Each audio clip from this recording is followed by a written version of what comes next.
Good morning class. Hindi की इस video में आप सबका बहुत बहुत स्वागत है।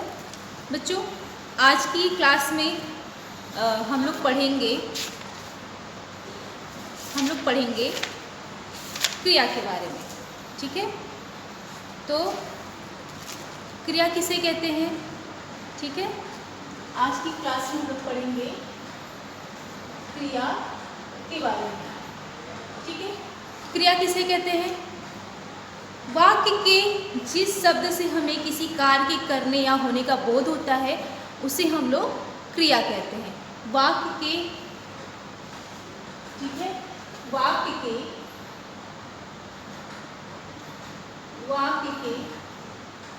जिस शब्द से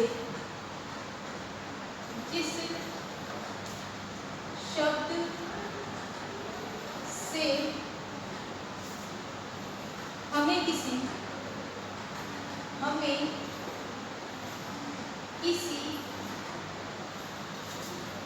कार्य के करने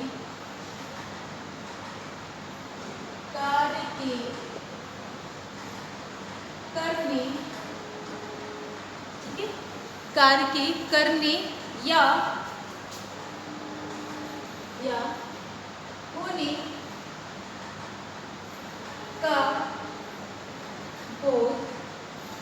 होने का बोध होता है उसे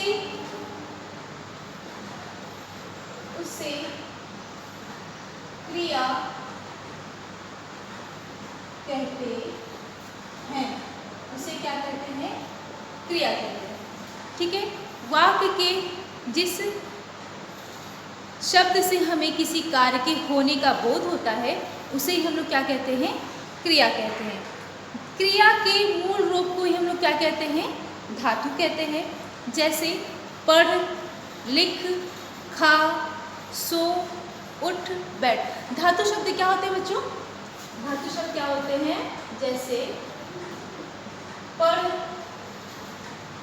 लिख, सो, ठीक है, ये सारे हमारे क्या है? धातु शब्द है। और इसी में अगर ना जोड़ दें तो हमारी वो क्या बन जाएगी? क्रिया बन जाएगी। जैसे पढ़ना, ठीक है, लिखना, सोना ना। तो इस प्रकार धातु में ना शब्द जोड़ने पे जो शब्द बनता है वो हमारा क्या कहलाता है? क्रिया कहलाता है। अब देखें कि क्रिया के कितने भेद होते हैं? दो भेद होते हैं। कौन कौन से? एक सकर्मक और एक अकर्मक। कौन कौन सी क्रिया के भेद होते हैं? एक सकर्मक और एक अकर्मक। जैसे यहाँ लिखा क्रिया के भेद, ठीक है,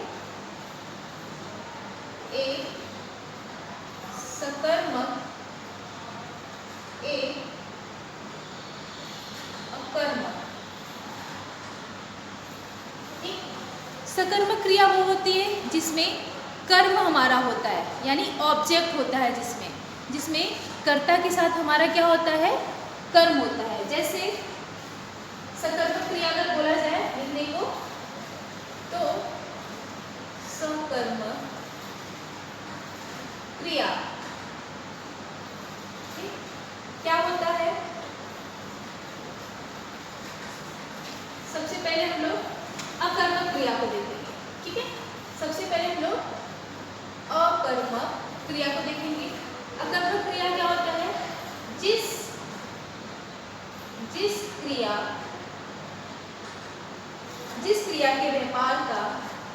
क्रिया के व्यापार का फल कर्म पर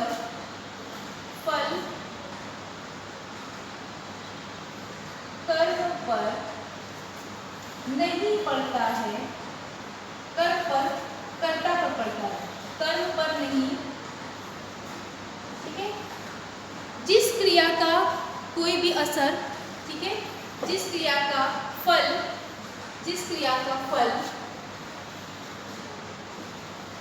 जिस क्रिया का फल कर्म पर नहीं किस पे पड़ता है, कर्ता पर पड़ता है, ठीक है। जिस क्रिया का फल कर्म पर नहीं कर्ता पे पड़ता है उसे अकर्मक क्रिया कहते हैं। क्या कहते हैं? अकर्मक क्रिया कहते हैं। जैसे कि वहाँ पे कोई ऑब्जेक्ट नहीं होता है, ठीक है, कोई ऑब्जेक्ट नहीं होता है। जैसे अगर बोला जाए लड़की हंस रही है या लड़का हंस रहा है, तो इस पूरे वाक्य में लड़की को हंसने के लिए किसी कर्म की आवश्यकता नहीं है, किसी ऑब्जेक्ट की आवश्यकता नहीं है। वो क्या कर रहा है? वो हंस रहा है ना, वो क्या कर रहा है? हंस रहा है। लेकिन अगर एक और उदाहरण हम लोग देखते हैं, जैसे मोर नाचता है, ठीक है, मोर क्या कर रहा है? नाच रहा है, क्रिया कर रहा है, और उसको क्रिया करने के लिए किसी चीज का सहारा नहीं लेना पड़ रहा है, यानी किसी कर्म का सहारा नहीं लेना पड़ रहा है। तो कर्म जहाँ पे हमारा नहीं आता वो हमारा क्या कहलाता है? अकर्मक क्रिया कहलाता है। क्या कहलाता है? अकर्मक क्रिया कहलाता है। जैसे एक और उदाहरण देखते हैं, मैं खेलता हूँ। मैं खेलता हूँ, किससे खेलता हूँ ये नहीं पता, तो यहाँ पे किसी ऑब्जेक्ट की जरूरत नहीं पड़ रही है, वो क्या कर रहा है? खेल रहा है। मैं खेलता हूँ, यहाँ कर्म हमारा नहीं है, ठीक है। कर्ता कौन है? मैं। खेलना क्या है? क्रिया, ठीक है। और किसी भी ऑब्जेक्ट यानी कर्म की आवश्यकता जहाँ पे नहीं होती वो हमारा क्या कहलाता है? अकर्मक क्रिया कहलाता है, ठीक है। अब देखिए, जैसे सकर्मक क्रिया की पहचान के साथ एक विशेष है कि सकर्मक क्रिया के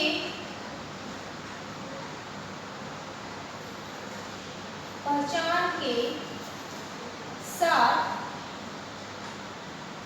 सकर्मक क्रिया की पहचान के साथ क्या या किसको, क्या या किसको, ठीक है, क्या या किसको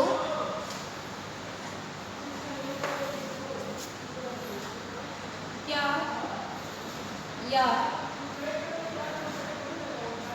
किसको, ठीक है, किसको शब्द लगाकर प्रश्न करना चाहिए। शब्द लगाकर प्रश्न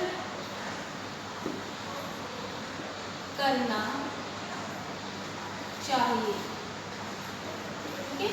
सकर्मक क्रिया की पहचान के लिए क्या या किसको शब्द लगाकर प्रश्न करना चाहिए। जैसे तुम्हें क्या चाहिए, मतलब कोई ना कोई यहाँ कर्म की बात हो रही है, तो वो हमारा क्या हो जाएगा? सकर्मक क्रिया बन जाएगा, ठीक है। तुम्हें क्या चाहिए, तुम्हें किससे मिलने जाना है, मतलब कोई ना कोई पर्सन है, यानी कोई ना कोई कर्म है तो ही उसे क्या करना है? मिलने जाना है। तो तुम्हें किससे मिलना है, ठीक है, तुम्हें किसको मिलना है, ठीक है। अब देखेंगे सकर्मक क्रिया में भी दो होते हैं, एक होता है अकर्मक, एक कर्मक। क्या होता है? एक कर्मक। इसमें जिस क्रिया में एक ही कर्म होता ठीक है। तो एक ही कर्म होता है,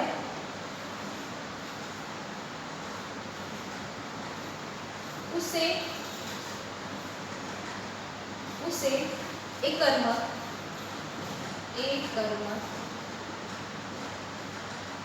क्रिया कहते हैं। ठीक है। जैसे माता जी खाना बना रही है। माता जी क्या कर रही हैं? खाना बना रही है। यहाँ माता जी क्या है? कर्ता। ठीक। खाना क्या है? कर्म। ठीक है। और बनाना क्या है? क्रिया। माता जी खाना बना रही, यहाँ एक ही कर्म है, तो ये हमारा क्या होगा? एक कर्मक होगा। ठीक है। अब द्विकर्मक में क्या होता है?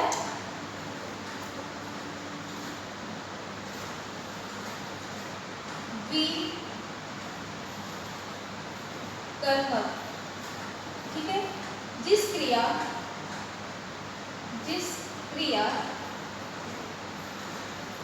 में दो कर्म होते हैं। ठीक है। उससे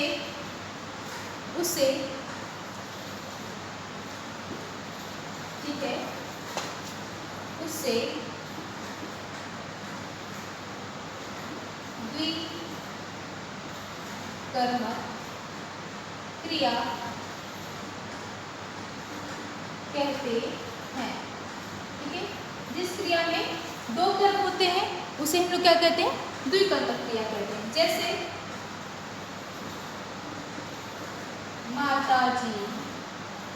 माता जी बच्चे को खाना खिला रही हैं। माता जी खिलाने का कार्य तो कर रही हैं, लेकिन क्या कर रही हैं? बच्चे को खाना खिला रही हैं। माता जी बच्चे को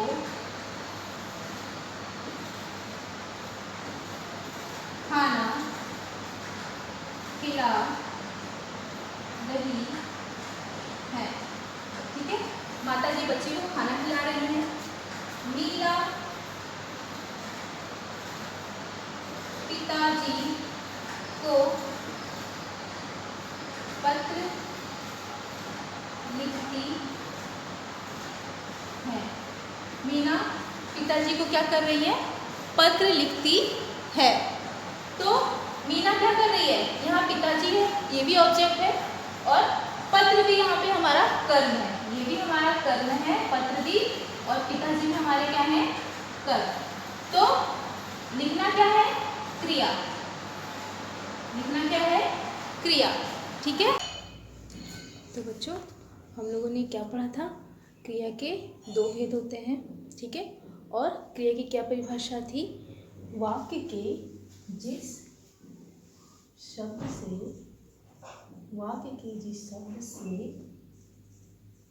हमें किसी कार्य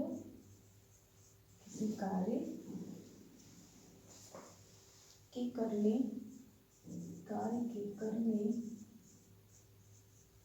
या होने कार्य के करने या होने का बोध हो, उसे क्रिया कहते हैं। उसे क्या कहते हैं? क्रिया कहते हैं। ठीक है। और क्रिया के कितने भेद थे? क्रिया के दो भेद थे, सकर्मक और अकर्मक क्रिया। कौन से? सकर्मक और अकर्मक क्रिया। भेद क्रिया के कौन से थे हमारे? पहला था सकर्मक और दूसरा था अकर्मक। सकर्मक क्रिया में कर्म हमारा होता है ठीक है, साथ में कर्म होता है और अकर्मक में कर्म नहीं होता है, सिर्फ कर्ता कार्य करता है। सकर्मक के हम लोग उदाहरण और देखते हैं। कौन कौन से सकर्मक के उदाहरण हैं? जैसे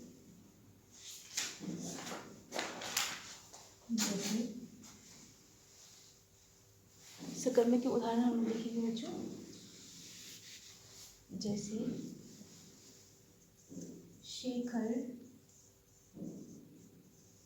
कार चला रहा है। शेखर क्या कर रहा है? कार चला रहा है। और शेखर हमारा यहाँ पे क्या है? कर्ता। शेखर कर्ता है और कार क्या है? कर्म।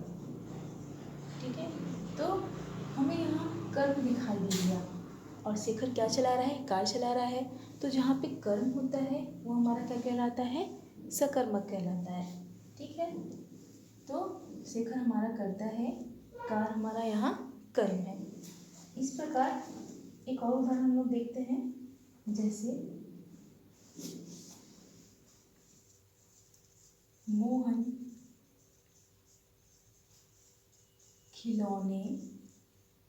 खिलौनों से खेलता है। ठीक है, मोहन किससे खेलता है? मोहन खिलौने से खेलता है। मोहन हमारे यहाँ क्या हो गया?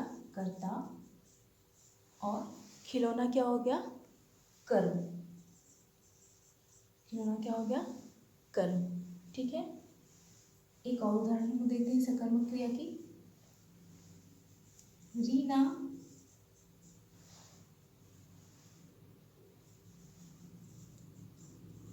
पिताजी के साथ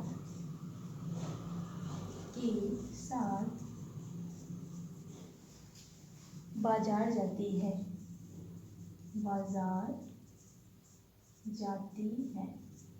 ठीक है, तो रीना हमारा यहाँ क्या है? कर्ता।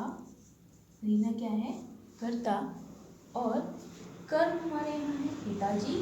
ठीक है, और जाना क्या हो गया? हमारा क्रिया। ठीक है, तो रीना किसके साथ बाजार जा रही है? पिताजी के साथ बाजार जा रही है। अब हम लोग कुछ अकर्मक क्रिया के उदाहरण देखेंगे बच्चों। ठीक है, अब हम लोग कुछ अकर्मक क्रिया के उदाहरण देखेंगे। जैसे अकर्मक क्रिया में क्या होता है? हमारा कर्म दिखाई नहीं देता है। जैसे अकर्मक क्रिया। ठीक है, जैसे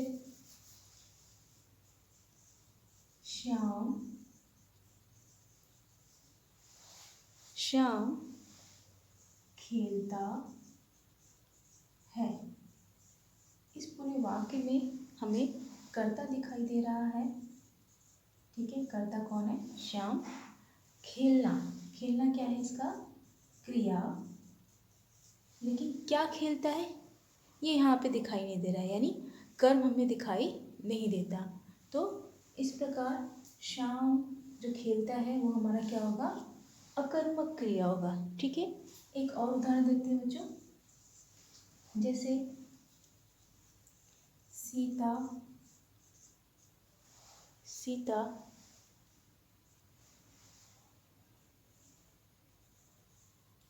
हंसती है। ठीक है, जहाँ पे कर्ता बिना किसी कर्म के अपना कार्य करता है वो हमारा क्या कहलाता है? अकर्मक क्रिया। यहाँ पे सीता क्या है? कर्ता है और वह क्या कर रही है? हंस रही है। क्या कर रही है? क्रिया कर रही है। और यहाँ पे कहीं भी हमें कर्म की आवश्यकता नहीं है या कर्म हमें नहीं दिखाई देता, तो हमारा ये दोनों वाक्य क्या हो जाएगा? अकर्मक क्रिया। क्या होगा? अकर्मक क्रिया। ठीक है, इस प्रकार बच्चों हम लोगों ने क्रिया के भेद पढ़ लिए। हम लोगों ने देखा कि वाक्य के जिस शब्द से हमें किसी कार्य के करने या होने का बोध होता है वो हमारा क्या कहलाता है? क्रिया कहलाता है। क्रिया के दो भेद हम लोगों ने पढ़े, सकर्मक क्रिया और अकर्मक क्रिया। ठीक है, अकर्मक क्रिया में हमें कर्म दिखाई नहीं देता है, इसमें सिर्फ कर्ता होता है। और सकर्मक क्रिया में हम लोगों ने देखा कि कर्म हमारा होता है। सकर्मक क्रिया के कितने भेद थे? दो भेद थे उसमें भी। एक था एक कर्मक क्रिया और द्विकर्मक क्रिया। ठीक है, इस प्रकार बच्चों हम लोगों का ये क्रिया टॉपिक अब समाप्त होता है। हम लोग अब अपनी अगले वीडियो में अगले टॉपिक के साथ पढ़ेंगे बच्चों। तब तक के लिए धन्यवाद।